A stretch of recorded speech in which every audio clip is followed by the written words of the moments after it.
means nothing. It's a work of fiction. The book is a work of fiction. The book is a work of fiction. The book is fiction. The book is total fiction. It's just more fiction. The book is total fiction.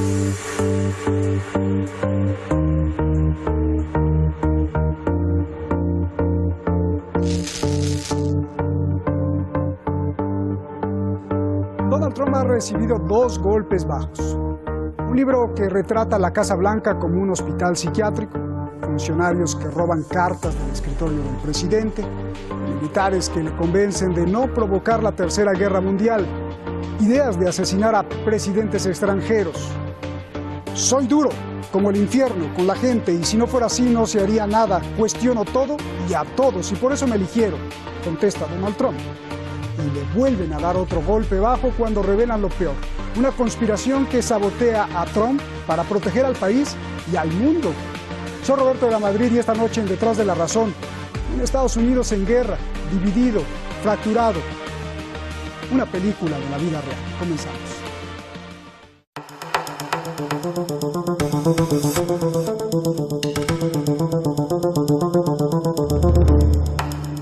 Con este artículo la gente se pregunta, ¿quién gobierna? Y es que el artículo reveló algo muy grave para Estados Unidos, que hay una conspiración contra el presidente Donald Trump que le sabotea sus decisiones. Trabajo para el presidente, pero colegas y yo hemos prometido frustrar partes de su agenda y sus peores inclinaciones. La raíz del problema es que el presidente no tiene moral. Alertados por los impulsos del presidente, dice el artículo, incluso llegaron a plantear la destitución por incapacidad mental, pero no lo hicieron para evitar una crisis en Estados Unidos. ¿Y quién escribió el artículo? Fue confirmado por el New York Times que se trata de un funcionario junto a Trump, pero no revelan el nombre. Las miradas inmediatamente se centraron en el secretario de Estado, el consejero de Seguridad Nacional, el vicepresidente, el secretario de Defensa y consejeros de alta confianza. Pero sin que nadie se los pidiera, todos salieron a decir, yo no fui. Donald Trump está enojado. The latest act of resistance is the op-ed published in the failing New York Times by an anonymous, really an anonymous, gutless coward. You just look. He was, nobody knows who the hell he is, or she, although they put he, but probably that's a little disguise, that means it's she. Y ahora está obsesionado por descubrir al traidor. Pidió al fiscal general de Estados Unidos iniciar la cacería. Es la primera vez en más de un siglo que desafían así al presidente. En la Guerra Civil de Estados Unidos en 1862, el ejército consideró que Abraham Lincoln no era apto para ser el comandante en jefe. Por si fuera poco para Donald Trump, aparece un libro que confirma lo que dice el artículo, que la Casa Blanca es un manicomio. People who work for him are worried that he will sign things or give orders that threaten the national security or the financial security of the country or the world. El escritor del libro es Bob Woodward, quien junto a Carl Bernstein destapó el caso Watergate en la década de los 70. Un caso de encubrimiento que obligó al entonces presidente Richard Nixon a renunciar. Hoy Woodward relata que este documento fue robado del escritorio de Trump para impedir una catástrofe con Corea del Norte. Relata también que Trump, como niño, un día se le ocurrió la idea de asesinar al presidente de Siria, Bashar al-Assad, y otro día mover tropas en la península de Corea. Le tuvieron que explicar que sus órdenes podrían desatar la Tercera Guerra Mundial. Este es Philip Lacobara, el fiscal que persiguió al presidente Nixon y el Watergate. Dice que ahora las cosas están peor, porque por lo menos Nixon estaba más calificado para ser presidente. Nixon's role in the Watergate cover-up was intended to cover up what began as a third-rate burglary. What is being laid at the footsteps of Donald Trump is more important, in my view, because you have not only the testimony by Michael Cohen, but you have broad-scale corruption.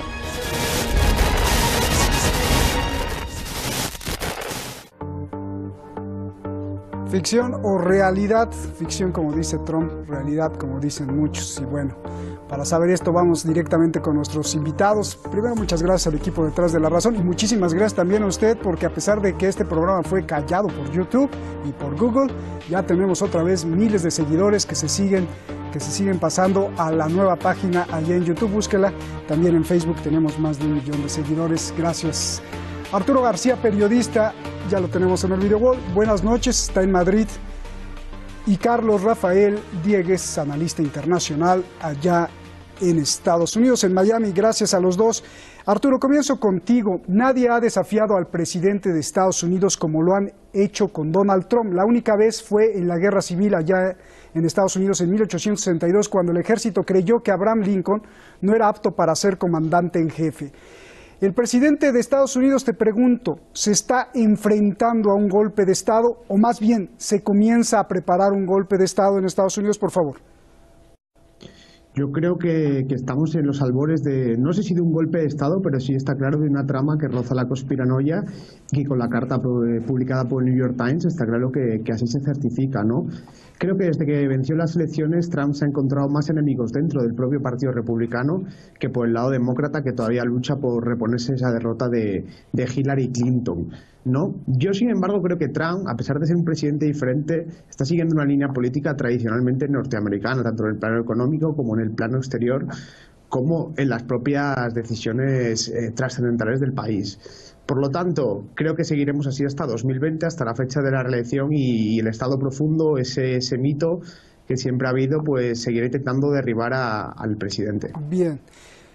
Carlos, gusto en saludarte. ¿Qué tan grave es que se revele una conspiración que boicotea las decisiones del presidente, que le roba los documentos al presidente para proteger al país de los instintos? Esto es gravísimo, ¿no? Bueno, estamos al borde del caos de la Casa Blanca. Digo, al borde de un caos que en los últimos meses no es que se veía venir, es que estaba ya. Aquí hemos dicho más de una oportunidad de que Trump es Trump contra Trump y Trump contra el mundo. La soberbia genera soberbia, atrae la soberbia y también atrae la deslealtad y la traición. Y no hay duda de que estamos en presencia de una situación bien seria para un presidente que también insólito tiene creada una situación insólita en su propia casa cuando se manifiesta en un anónimo que forman parte de la resistencia. Es decir, que hay una situación extremadamente crítica para el presidente Donald Trump en estos momentos, sin dudas. Bien. Arturo, viendo todo este enfrentamiento de poderes, ¿puede en Estados Unidos haber una guerra civil? No, yo creo que tanto como eso, no, desde luego. Yo creo que nos enfrentamos a la lucha que estamos viendo también en Europa, ¿no? Entre dirigentes que van un poco por libre, como ha sido Trump, que logró la nominación republicana un poco con todo el partido en contra las élites globalistas, contra el establishment mediático y mundial que ataca al presidente por cualquier decisión, ¿no? Yo creo que los datos de Trump económicos son muy buenos y que sus decisiones en materia exterior siguen la línea marcada por Obama. No olvidemos que fue Barack Obama el hombre que, detrás de las primaveras árabes, el hombre que inició la guerra en Siria o que llegó a los acuerdos más importantes con Arabia Saudí, ¿no? Creo que simplemente estamos viendo algo que se va a seguir viendo en todo el mundo y en Europa. En Europa lo estamos viendo ya con los movimientos de la alt-right, con esos dirigentes pero que si se oponen es así, a las todo élites. lo que estás diciendo, Arturo, es que pues todo es maquillado y todos son fake news y lo que sale en el New York Times del artículo, ¿esto es inventado o cómo explicarlo? No. Yo creo que hay una lucha interna de poder entre Trump y sus hombres más cercanos y las élites del Partido Republicano. Lo hemos visto recientemente en el funeral de McCain, como ha sido despedido con todos los honores por los mismos que durante la campaña con Obama lo tachaban de enfermo. Bien, a ver, Carlos, yo te pregunto, ¿tú coincides con Arturo que esto es así a la ligera? Yo preguntaba lo de la guerra civil por dos cuestiones. Trump hace unos días en la cena con los cristianos evangélicos en la Casa Blanca dijo que si pierden las elecciones los republicanos, él no va a detener a sus seguidores que van a salir a las calles. Y también del lado demócrata está el ultrarradical grupo Antifa, que ha hecho agresiones. Dos, Rudy Giuliani, que es el abogado del presidente, dijo que un impeachment significaría una guerra civil. Por eso es que hablo de guerra civil. Hay la posibilidad. Es que han pasado otros impeachment también en Estados Unidos y sobre todo en América Latina, y no ha pasado realmente la guerra civil. La guerra civil implica la participación de mucha gente, pero sí va a haber una guerra entre partidos, hay una guerra de prensa, hay una guerra de intelectuales. Fíjate lo que acaba de decir, por ejemplo, en Canadá, Michael Moore, que ya en el título del documental que acaba de presentar en Canadá está todo. Dice Fahrenheit 11/9, de cómo Estados Unidos puso a un bufón y mentiroso en la Casa Blanca. Y él hace todo un análisis, el propio Moore, en sus últimas declaraciones, que ha dicho de que Donald Trump no ha caído del cielo, que es una construcción del propio sistema, y de que efectivamente este hombre no tiene las cualidades, las condiciones para dirigir Estados Unidos. Es lo que están diciendo este artista, este creador, y también lo dicen otros artistas, lo dicen deportistas, lo dicen en la propia prensa. O sea, yo no creo realmente en el tema de una guerra civil, de una explosión, porque no olvides que Trump está tratando de destruir el actual establishment y establecer justamente las reglas del juego de Trump. Pero se mantiene un establishment histórico, tradicional, que es exactamente el que está gobernando este país. Bien. Arturo, tú me dices que hay una guerra entre las élites del Partido Republicano y las ideologías de Donald Trump. También se podría reducir entre los globalistas que están de ambos lados, del demócrata y el republicano, y los conservadores, neoconservadores, como algunos les llaman, neocon. Si es así, ¿por qué muchos acusan, y aquí sale otro actor, por qué muchos acusan a George Soros de querer desestabilizar el gobierno de Estados Unidos? ¿Para qué querría George Soros algo así? Precisamente para imponer su agenda política, que está intentando imponer con relativo éxito en muchos países de Europa. Trump es un elemento ajeno a todo ello, a las élites globalistas, al establishment, incluso al sector neocon de su partido, que también lo critica con dureza. Trump es esa persona, ese magnate que llegó al poder de una forma sorpresiva para todos, cuando todas las encuestas daban por hecha la victoria de Hillary Clinton, y todo su mandato, aun siguiendo una línea tradicional de presidente norteamericano, se ha basado en él tomar las decisiones junto a su equipo, ¿no? Y entonces hay un malestar evidente en el establishment y en esas élites conservadoras y también progresistas, y por supuesto en elementos como George Soros. Bien, yo te pregunto lo mismo a ti, Carlos. Expertos alertan que esta es una guerra interna, como tú lo estabas diciendo, pero entre los redneck, los supremacistas, contra George Soros, los liberales y los globalistas. Explícame un poco más, tú que estás en Estados Unidos. Bueno, pero realmente es una madeja bien enigmática y llena de incertidumbre, porque hay muchas preguntas, pero no hay respuestas de muchos bandos. El propio Trump ha generado toda esta aureola de conflictos, de problemas y de tendencias bien negativas a su alrededor. Con el tema de McCain, por ejemplo, en los funerales, él pudo parar todo eso y pudo también presentarse desde mucho antes cerca de McCain, y no lo hizo. Y realmente lo que se demostró, y así lo dijo en más de una oportunidad importantes figuras aquí en Estados Unidos, que con el funeral de McCain se demostró el aislamiento de Donald Trump. Y es que sencillamente Trump ha estado apoyando causas minoristas de supremacía blanca y de otras tendencias que no tienen que ver nada con lo tradicional de Estados Unidos. Y realmente esas personas son las que están aupando y están deseándole éxito en un mandato que sencillamente en todos estos meses se aprecia que no hay tal éxito, que ha sido una derrota realmente, porque él no está en las casillas tradicionales de los históricos establishments norteamericanos. Oye, tú que estás allá, ¿es cierto que pues si hay empleo, la economía arriba, todo está, como dice él, el mejor presidente que jamás han tenido, porque los tiene muy bien? ¿Es cierto esto? Bueno, sería cierto si la renta bajara en Miami. Cada día suben. Sería cierto si la facilidad de migrado, o para aquellos que menos tienen la posibilidad de tener algo más, porque incluso es la reducción, los propios a los que menos. El gobierno de Trump se la ha ido quitando poquito a poco.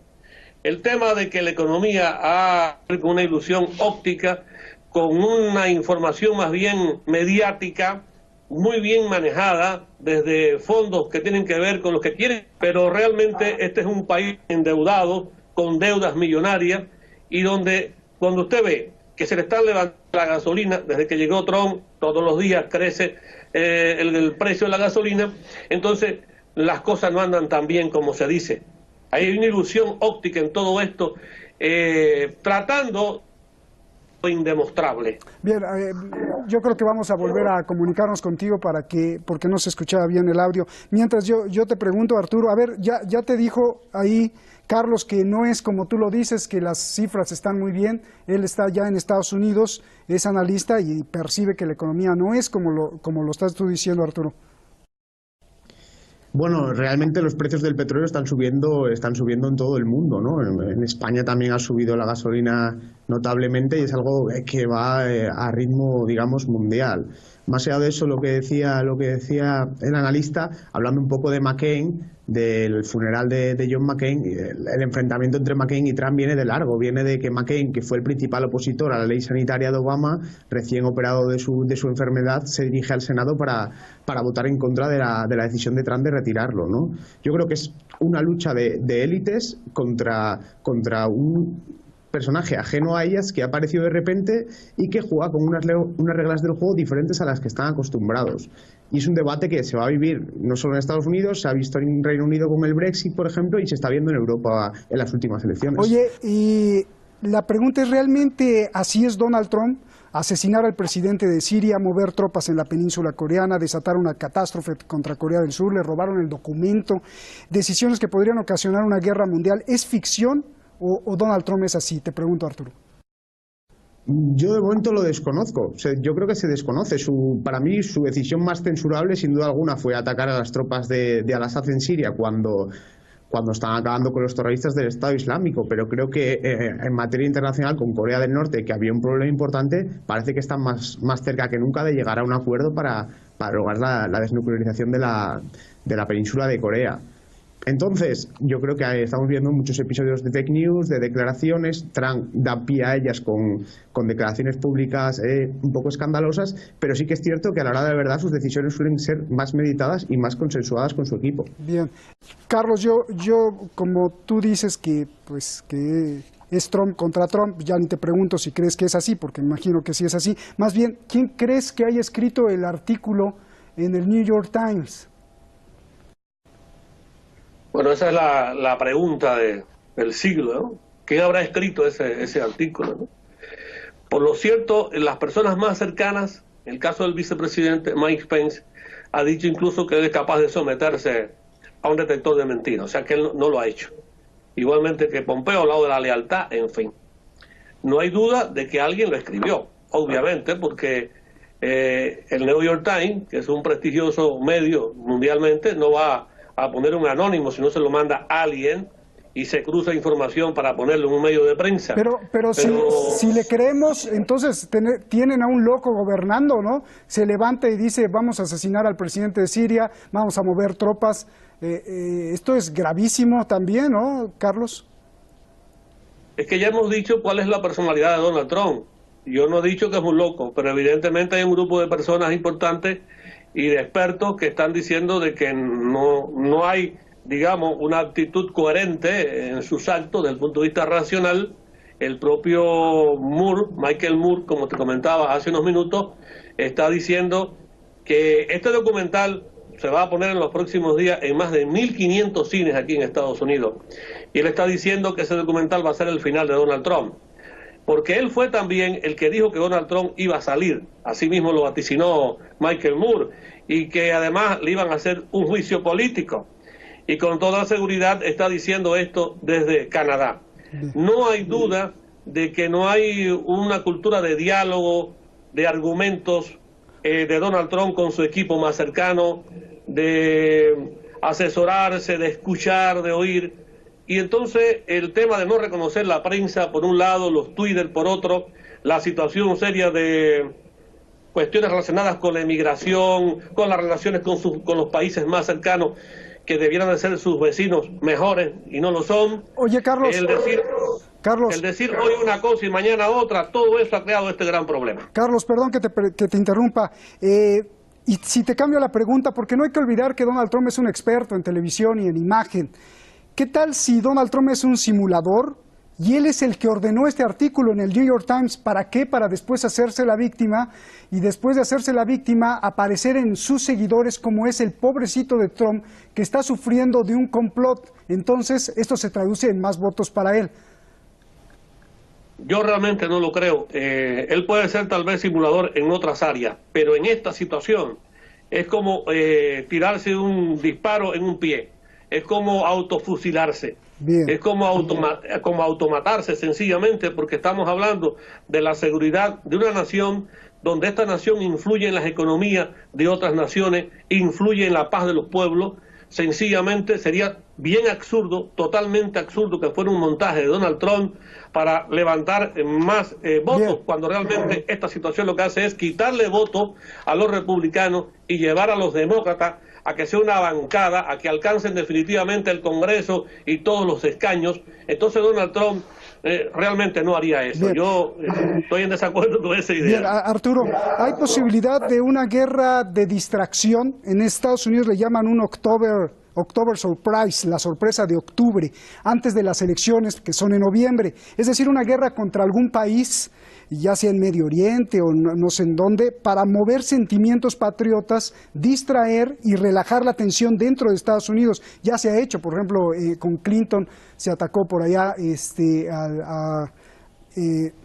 a una misión que después se le achacaron a Hillary. A ver, ¿hay posibilidad de una guerra? ¿Se está preparando? Yo creo que no, creo que el panorama internacional va camino de calmarse un poco. Creo que en Siria la cosa pinta bien para el ejército sirio y para el Assad. Creo que la situación con Corea del Norte ha mejorado sustancialmente desde la época de Barack Obama. Y pienso que las elecciones pasará lo que tenga que pasar. Si veremos mucha guerra en los medios de comunicación entre un bando y otro, y seguiremos leyendo, escribiendo, viendo documentales como el de Michael Moore, que yo personalmente creo que es un personaje no muy a tener en cuenta o no muy a tomar en serio, pero esta es la realidad que vive Estados Unidos hoy y es a lo que están, digamos, condenados los ciudadanos por elegir a Donald Trump, por elegir a un candidato que no era parte de ese establishment norteamericano. Bien. A ver, Carlos, pues tú que ves a Michael Moore que no es un personaje serio, nos dice Arturo. Oye, ¿tú ves también una posibilidad de una guerra de distracción, así como le hizo Clinton, para mover sentimientos patriotas? Por favor.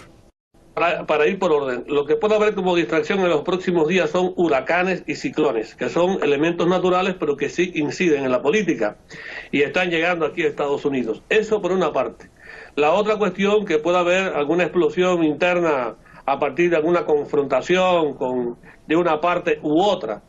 Pero el tiempo de una guerra también pondría en desventaja al propio Donald Trump.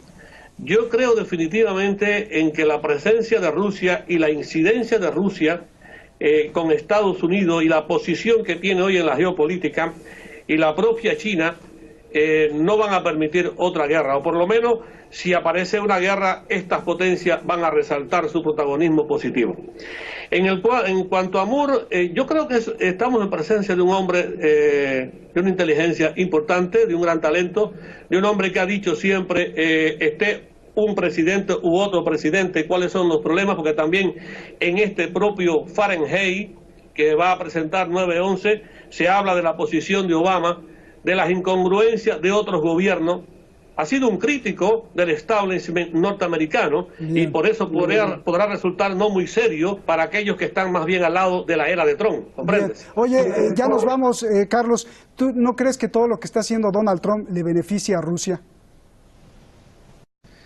Yo no creo, porque es que Rusia, no hay que olvidar que no es la Unión Soviética, lo reitero. Es un país que tuvo en su momento un sistema socialista y ahora está inmerso en un sistema capitalista. Lo que no le ha convenido a Trump es que definitivamente no haya sido capaz de declarar de que Rusia pudiera ser un buen socio para Estados Unidos. Bien. Gracias a los dos. Buenas noches, Arturo. Muchísimas gracias. Carlos, gracias. Un saludo allá a Miami. En la Casa Blanca hay 132 habitaciones, 35 baños y 6 niveles en la residencia. También hay 412 puertas, 147 ventanas, 28 chimeneas, 8 escaleras y 3 ascensores. La cocina de la Casa Blanca puede servir cenas para 140 personas y entremeses a más de 1,000 personas. Esto dice a la entrada de la residencia presidencial. Lo que falta decir es que se ha convertido en el reality show más cruel de la televisión, porque juega con la vida de millones de personas en todos los continentes. Buenas noches.